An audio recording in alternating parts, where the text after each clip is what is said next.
Saludos cordiales.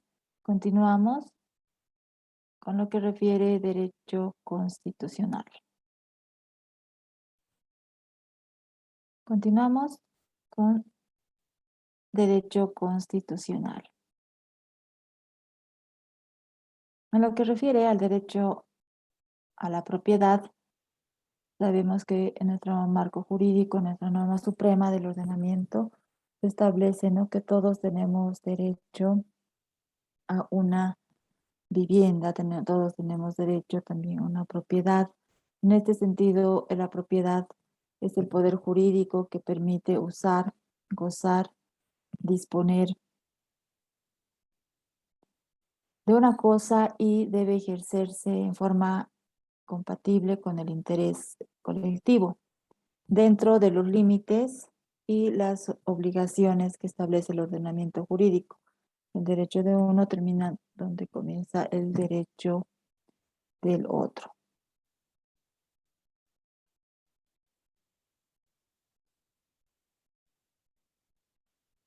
Es así que en la Declaración Universal se establece también que toda persona tiene derecho a la propiedad individual, a la propiedad colectiva.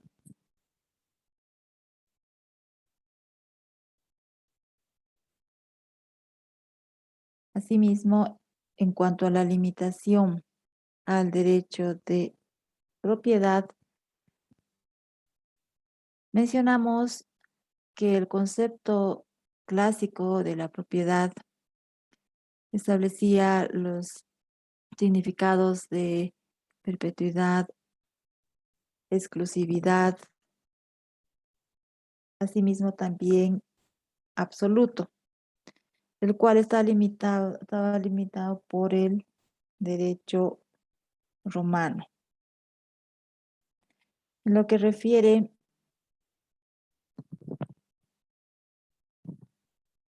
previamente en nuestra Constitución Política del Estado,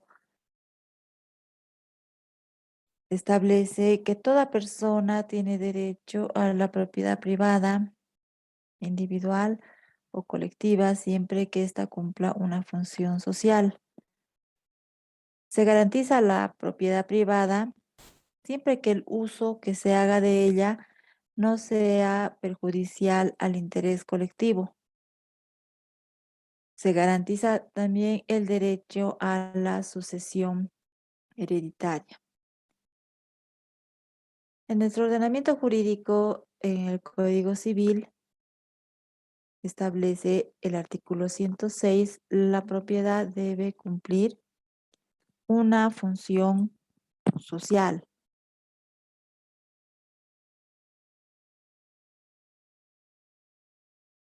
En lo que refería a las encíclicas y documentos conciliares de la Iglesia que remarcaban una y otra vez el carácter cristiano y humanitario que debería cumplir, ¿no?, la función que debería cumplir la propiedad. En este sentido, el derecho de la propiedad privada, como se establecía en el Mater Magistra de Juan 23, decía: el derecho de propiedad privada sobre bienes es intrínsecamente inherente a una función social. El hombre, al usar los bienes, no debe tener las cosas exteriores que legítimamente posee exclusivamente, ¿no? En este sentido se establecía, ¿no?, que debe cumplir, ¿no?, tiene una función social, ¿no?, inherente. Asimismo, también existen excepciones por ley en lo que refiere a las requisiciones militares, conforme a la ley orgánica del ejército, donde establecía que puede ser requisado en caso de guerra todo lo que requiera la defensa del país, edificios, terrenos, vehículos, etc. En cuanto a la expropiación, Debemos recalcar que nuestra Constitución, nuestra norma suprema del ordenamiento jurídico, establece que la expropiación se impondrá por causa o necesidad pública, calificada conforme a la normativa. En este sentido, también se establece que debe existir una justa y previa indemnización. En cuanto a la naturaleza, la expropiación es una institución jurídica mixta de derecho público y privado a la vez, porque el Estado, institución de derecho público, se apropia de uno o más bienes privados en beneficio de la utilidad pública. La función del interés público, conforme a norma, la expropiación pierde la propiedad, su carácter privado, para pasar al dominio público. En ese sentido, prima el interés público que el interés privado. En cuanto a los fundamentos, la expropiación se funda en el dominio originario que tiene el Estado sobre el suelo, el subsuelo, con todas sus riquezas naturales, agua, elementos y fuerzas físicas.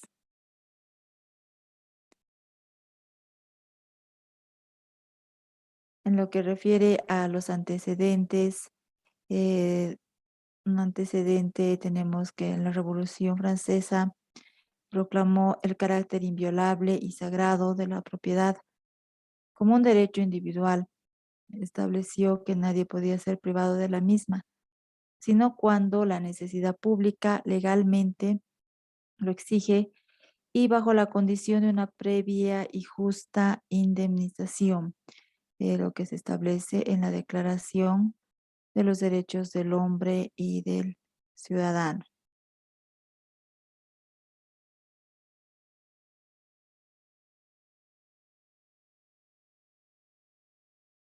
En nuestro marco jurídico, la expropiación solo procede con un pago, una justa retribución preeminente, una indemnización en los casos por causa de utilidad pública. El Estado no puede desposeer a nadie en beneficio de otro propietario privado, es decir, prima, cuando es por utilidad pública, prima el interés o la utilidad pública sobre el privado. De ninguna manera podrá el Estado desposeer a nadie ese beneficio de este beneficio a otro propietario privado. Solamente prima el bien común. Procede para el interés, para el bien común, ¿no? Para la utilidad pública, que va a beneficiar a todos. Cuando la propiedad no cumple una función social, la propiedad se instituye, se reconoce, se garantiza en función de las necesidades que tenemos, ¿no? Como individuos, como parte de la sociedad. En este sentido, esta propiedad que garantiza esta función, el cumplimiento de la función social para cada uno y asimismo para su familia, no debe tener beneficios egoístas y debe ponerse en servicio a la sociedad. Es importante recalcar que debe existir una indemnización previa, ¿no? Calificada a la utilidad pública o el incumplimiento de la función social. En estos dos casos, la administración debe fijar la indemnización y pagarla al propietario antes de entrar en la posesión del bien expropiado. Se debe pagar una justa indemnización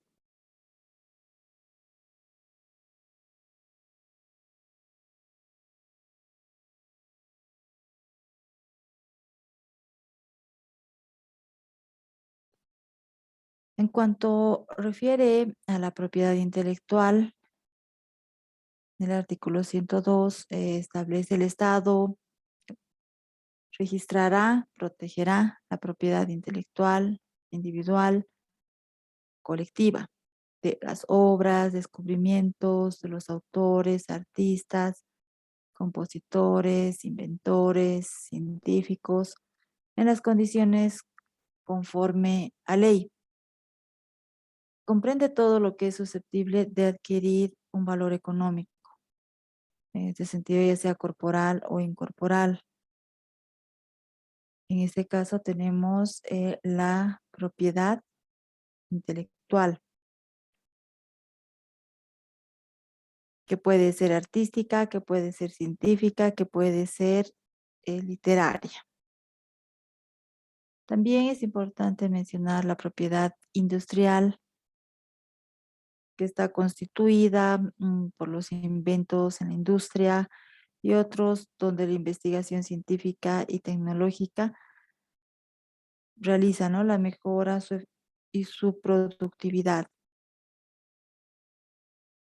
En cuanto a la propiedad arqueológica, histórica y documental, debemos referirnos que el concepto de patrimonio, entendida esta como parte de la herencia cultural de un pueblo o estado, constituye los valores que se transmiten de generación a las generaciones futuras, por ende es de protección a monumentos históricos que tienen una relevancia en la historia. En lo que refiere a la propiedad, el derecho de propiedad de los súbditos extranjeros en Bolivia está sometido a las siguientes limitaciones. En lo que establece la jurisdicción, se aplican las leyes bolivianas a las empresas y súbditos extranjeros, sin que en ningún caso puedan invocar situación excepcional ni apelar o reclamar.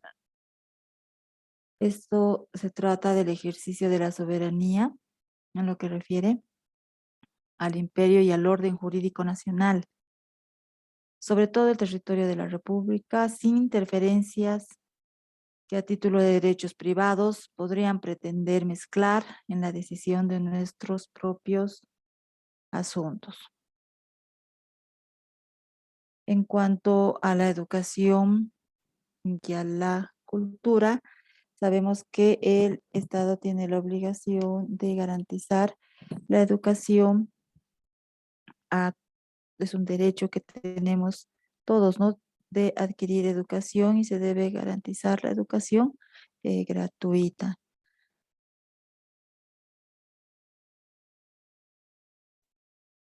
Nuestra constitución política del Estado establece que tiene como función principal del Estado, ¿no?, de otorgar, ¿no?, la educación. Es una función y primera responsabilidad que tiene el Estado en lo que refiere a garantizar tanto con, debe ser cumplir los caracteres de universalidad, debe ser pública, debe ser participativa, debe ser unitaria, intercultural, plurilingüe. El sistema educativo está compuesto por las instituciones educativas fiscales, instituciones educativas privadas y también de convenio.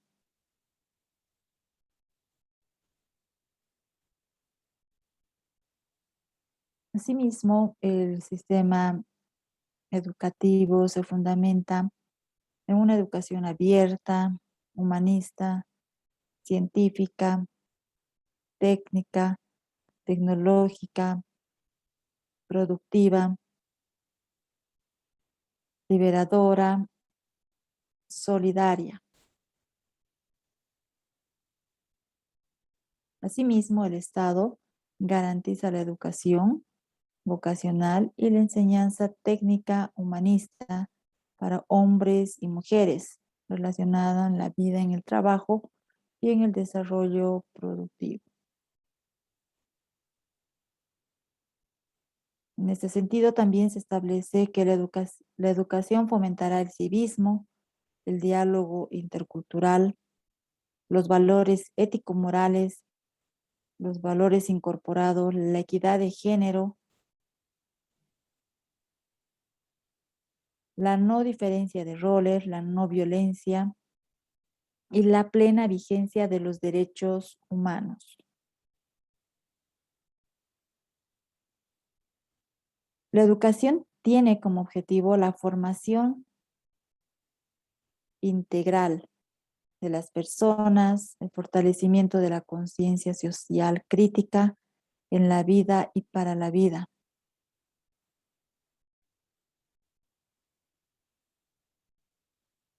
En este sentido, el objetivo básico de la educación, la vida en sociedad, conquistar el bienestar, el progreso intelectual, material, a través, ¿no?, de los conocimientos.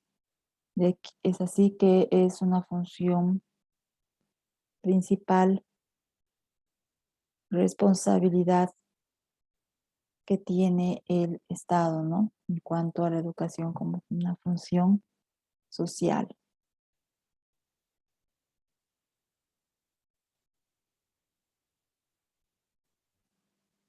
En lo que refiere en los primeros tiempos, se transmitía oralmente la mitología, las tradiciones, las leyendas, por las familias, por los más ancianos del grupo, tras el progreso del conocimiento y la acumulación de experiencias.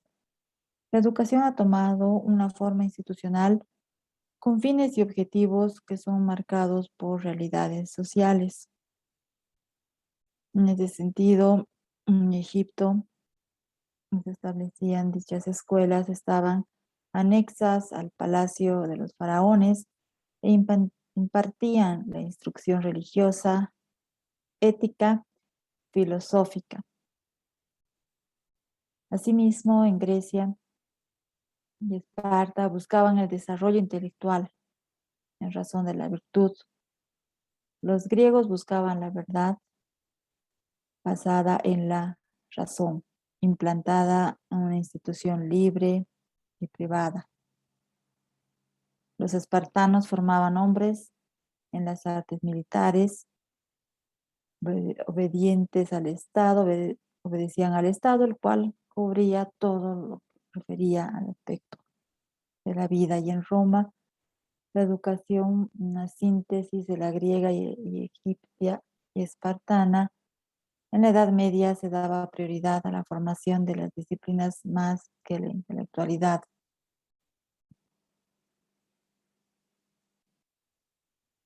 Es importante señalar que en la Declaración de los Derechos del Hombre y del Ciudadano se creará y organizará la instrucción pública. Se otorga la libertad de enseñanza. La Constitución de 1830 restauró la libertad de enseñar y la de 1875 dispuso que podía fundar cimientos de la enseñanza todo el que reunía las condiciones correspondientemente legales. Asimismo, la Declaración Americana de los Derechos y Deberes del Hombre establece: toda persona tiene derecho a la educación, inspirada en los principios de libertad, moralidad y solidaridad. Toda persona tiene el deber de adquirir por lo menos la instrucción primaria.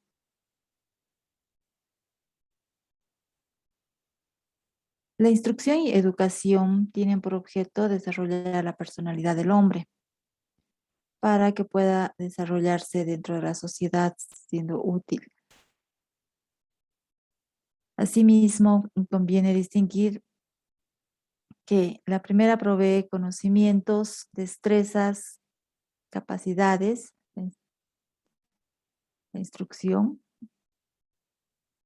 y la educación da también, ¿no?, los preceptos morales. La instrucción es objetiva porque se propone el conocimiento de la verdad. Entre las limitaciones, como la mayoría de los derechos individuales, aparece limitado por leyes y reglamentos. En el artículo 30 se establece la libertad de enseñanza bajo la tuición y el control del Estado. En consecuencia, los derechos de aprender, enseñar, están limitados por las disposiciones correspondientes conforme a la tuición, ¿no?, que se debe respetar.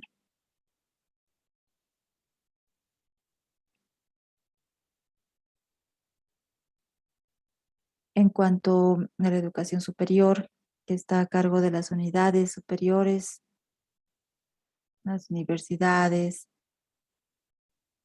escuela de docentes, institutos técnicos, tecnológicos, artísticos, ya sean fiscales o privados, es intracultural, intercultural, plurilingüe. Se dedica a la formación profesional. Las universidades públicas son autónomas e iguales en jerarquía. En este sentido, la autonomía consiste en la libre administración de sus recursos,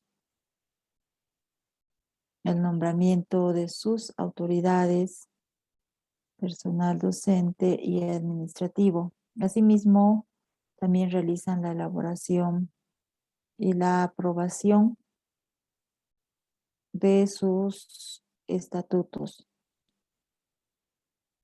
planes de estudio y así también de sus presupuestos.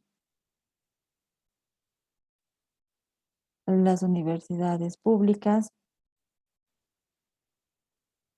están autorizadas para extender los diplomas académicos y los títulos profesionales con validez en todo el estado.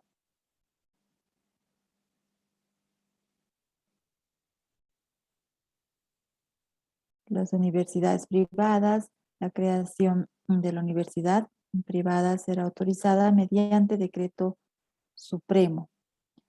Asimismo, las universidades privadas podrán expedir los diplomas.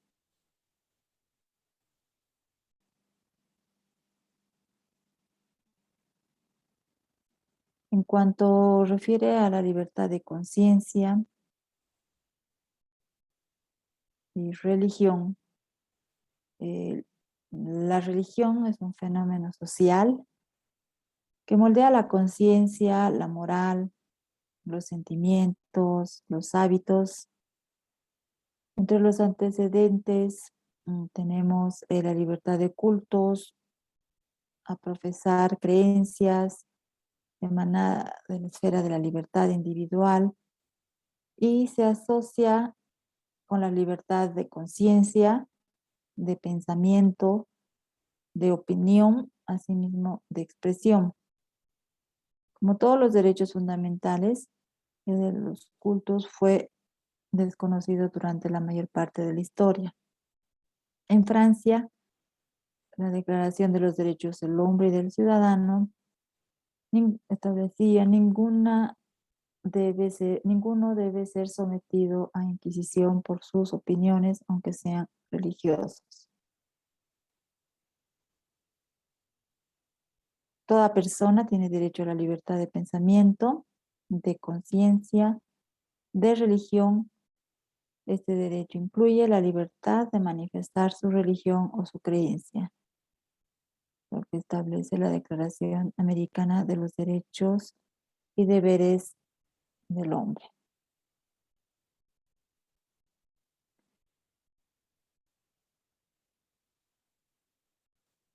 El derecho constitucional ha evolucionado optando tres clases o regímenes dentro del desarrollo de la libertad religiosa. En primera instancia, estados que sostienen una religión como obligatoria para todos los súbditos,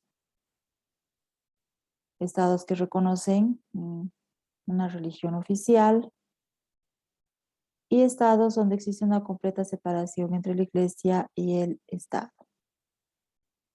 En el caso de América Latina, la mayoría de las constituciones garantizan la libertad de culto sin que el Estado adopte o sostenga ninguna religión en particular.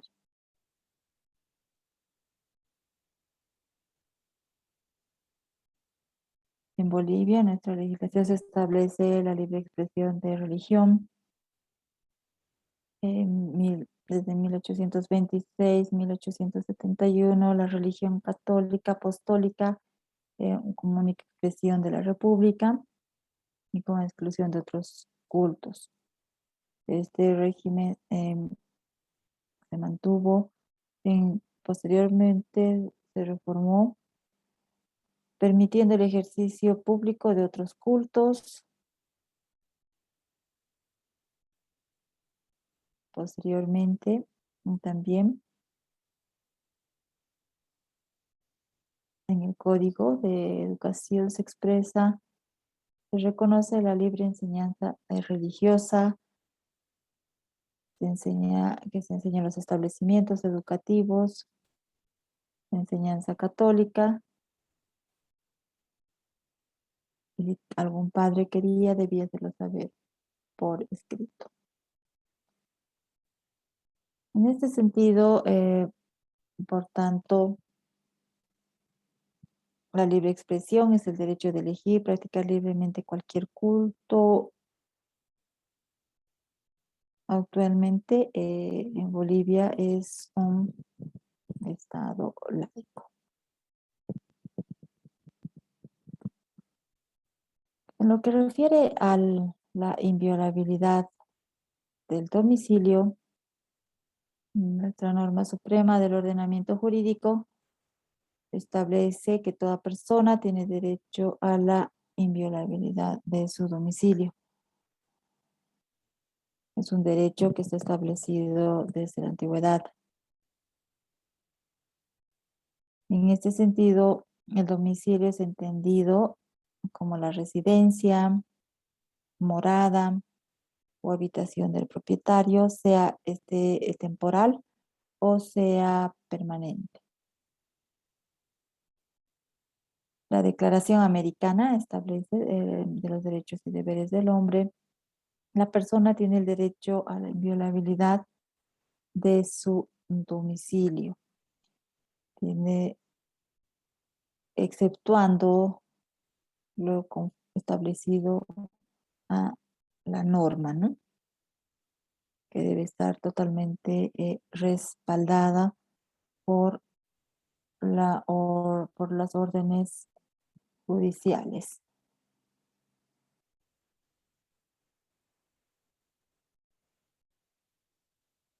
El derecho de defensa y las garantías.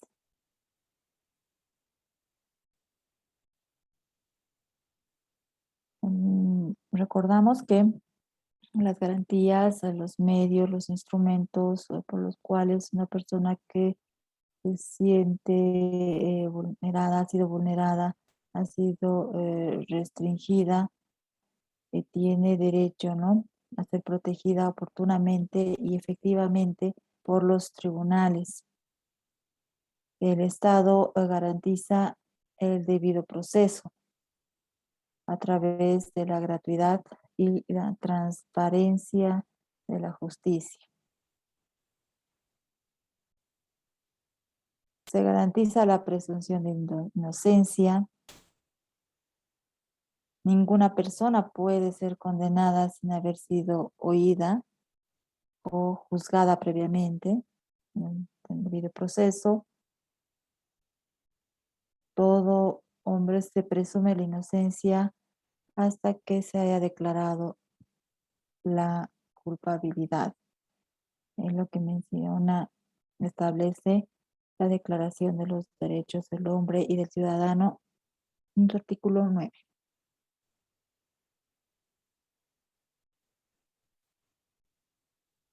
En lo que refiere a la jurisdicción y competencia, recordamos que la jurisdicción es la potestad que tiene el Estado de administrar justicia por medio de los órganos del Poder Judicial conforme a la norma suprema del ordenamiento jurídico y las leyes. Y la competencia es la facultad que tiene el juez, el tribunal, para ejercer jurisdicción en un determinado asunto. Esta competencia en razón de territorio, de la naturaleza, ya sea material. El artículo 122 establece: son nulos los actos de los que usurpen funciones que no les competen, así como los actos de los que ejercen jurisdicción que no emane de la ley.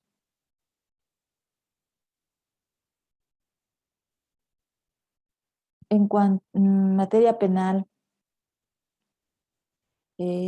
sabemos que ninguna persona puede ser obligada a declarar contra sí mismo, ni contra sus parientes consanguíneos hasta cuarto grado y también por afinidad hasta el segundo grado.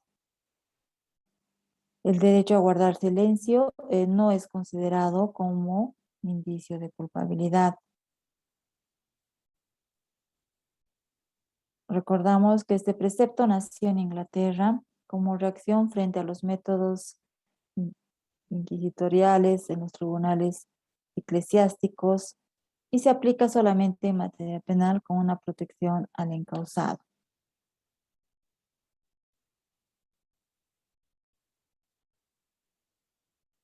Se establece que está prohibido en toda tortura. La Convención contra la Tortura y otros tratos o penas crueles hacen que los estados denuncien, sancionen como delitos todo acto de tortura.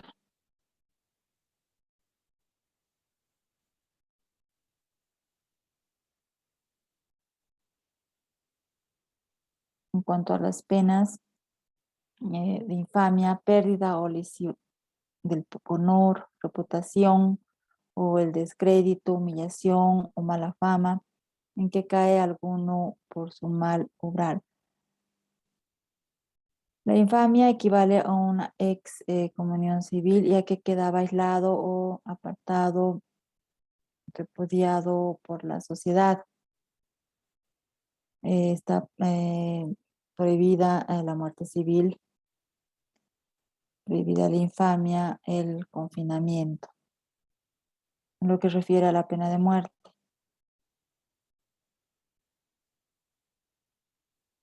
establecemos que el derecho que tenemos, ¿no?, a la vida, que está totalmente respaldado y establecido, ¿no? En la Constitución de 1967 abolió la pena capital, cambiándola con la de presidio por 30 años, sin derecho a indulto, en los casos en que se aplicaba antes, ¿no?, por traición a la patria.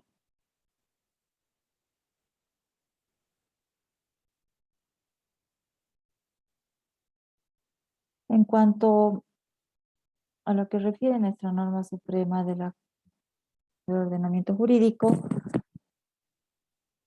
la Constitución, recordamos, la norma suprema del ordenamiento jurídico, goza primacía frente a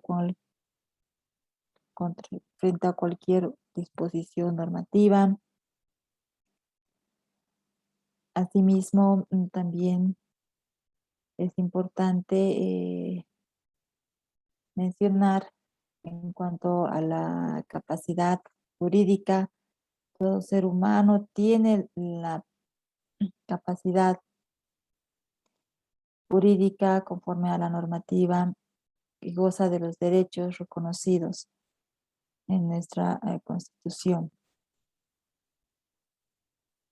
El Código Civil, toda persona tiene, sin excepción, la capacidad, ¿no?, jurídica.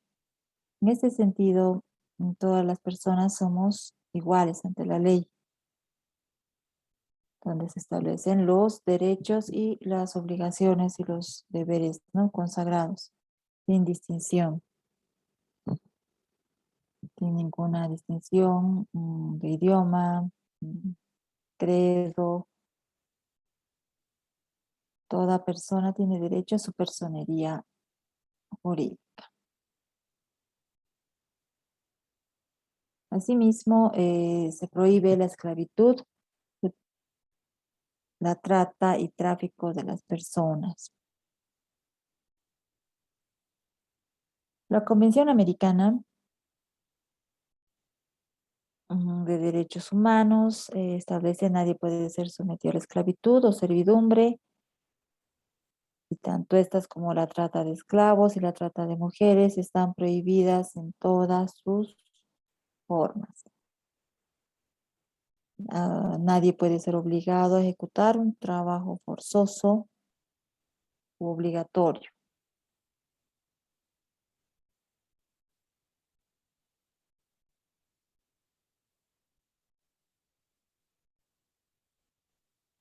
En cuanto a la organización económica del Estado y la política fiscal, que se basa en el principio de igualdad, esta igualdad significa que todos contribuyan al fisco, no significa que todos contribuyan al fisco la misma suma, pues siendo, se debe equilibrar, ¿no?, conforme a los ingresos, debe ser proporcional. En cuanto a los caracteres del impuesto, conforme a nuestra norma suprema del ordenamiento, igualdad en proporción a la capacidad económica, generalidad porque afecta a todos sin excepción, competencia desde el momento en que solo el legislativo puede crear y modificar.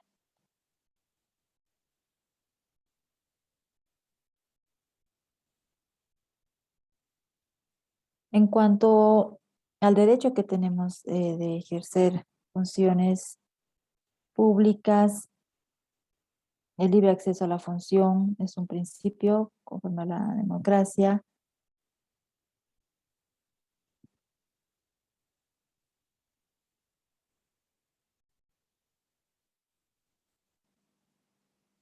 Asimismo, es importante establecer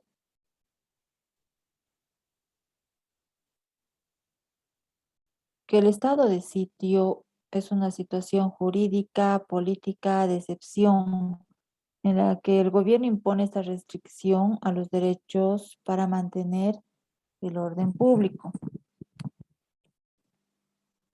En la Constitución de 1826 se autorizaba al Congreso, si este no estaba reunido, al Ejecutivo suspender algunas garantías cuando la seguridad de la República lo exigiese.